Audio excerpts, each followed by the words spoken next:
की, भारत माता की।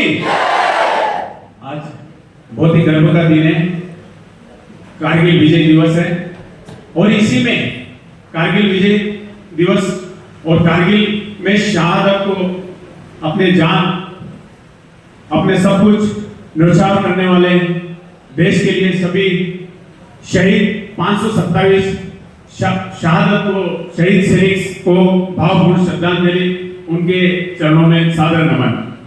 साथियों, शहीद मनोज पांडे की कुछ पंक्तियां मैं आपको सुनाना चाहता हूं। शहादत से पहले उनकी कुछ पंक्तियां हैं कि कर्तव्य पथ पे, मतलब सेवा करते हुए अगर मुझे मौत भी आ जाती है तो उस मौत को भी मैं मौत के घाट उतार दूंगा।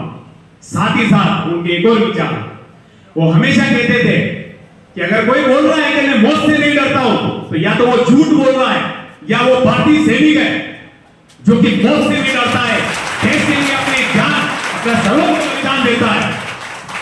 साथियों, सारी विषय वस्तुओं से कारगिल विजय दिवस के उपलक्ष्य में और क्या हुआ था क्या नहीं हुआ था उसके बारे में विस्तृत जानकारी हमारे एनसीसी के निजामुद्दीन, सूबेदार निजामुद्दीन साहब ने विस्तृत जानकारी दी। लेकिन साथ ही साथ में एक संक्षिप्त में बात बोलना चाहता हूं।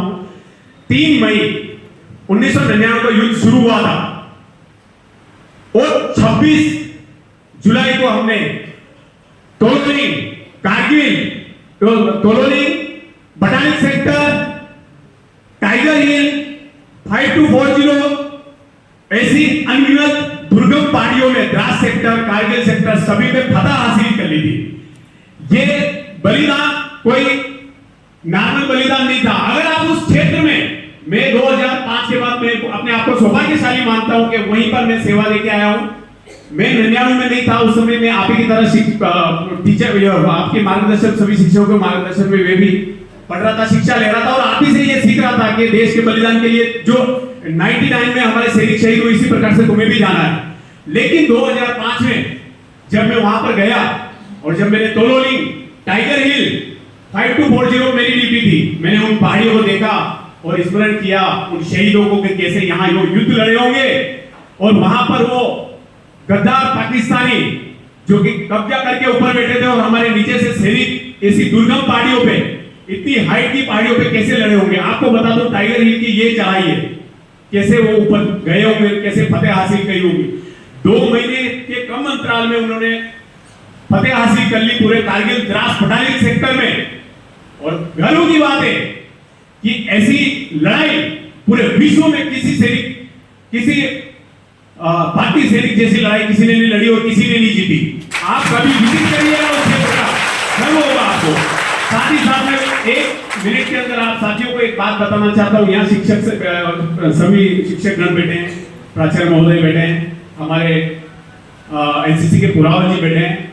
मैं पुरावल जी को जैसे ही एक एनसीसी के अधिकारी, जब मैं पढ़ रहा था 9th क्लास में और उस समय युद्ध भी चल रहा था 99 में, तो ऐसे ही हमारे एनसीसी के शिक्षक गण और टीचर और ट्रेनर सब आए और उन्होंने जोश भरी बात में इसी बात को बोला था और आप जैसे शिक्षकों ने उस समय लगातार इस बात को दोहराया था।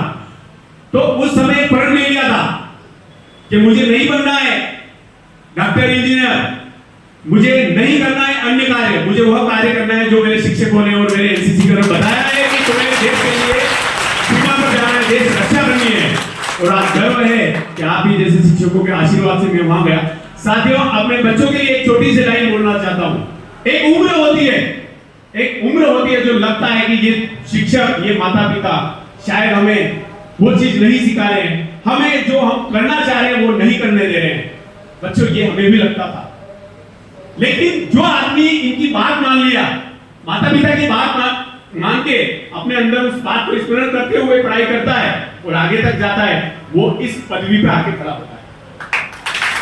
और जिसको ये लगता है कि मेरे माता पिता और मेरे शिक्षक बार बार इसी चीज को दोहराता, अच्छा पढ़ना, अच्छा ये करना, फलाना टिप्पा मेरे को बार बार प्रेशराइज करते हैं, वो बच्चे अनगिनत जो नहीं करना चाहिए उस कार्य में शामिल होता है। भले वो पढ़ लेगा, लेकिन वो उस माता पिता और शिक्षक की बातों को नजरअंदाज करेगा, वो कभी बुलंदी हासिल नहीं करता है साथियों। इसलिए ये उम्र आपको परेशान करती है, ये उम्र आपको गलत रास्ते पे निकालने की बहुत कोशिश करती है। ये उम्र आपको बोलती है कि जो आपके शिक्षक, आपके माता पिता आपको अच्छा बताए वो गलत बताए।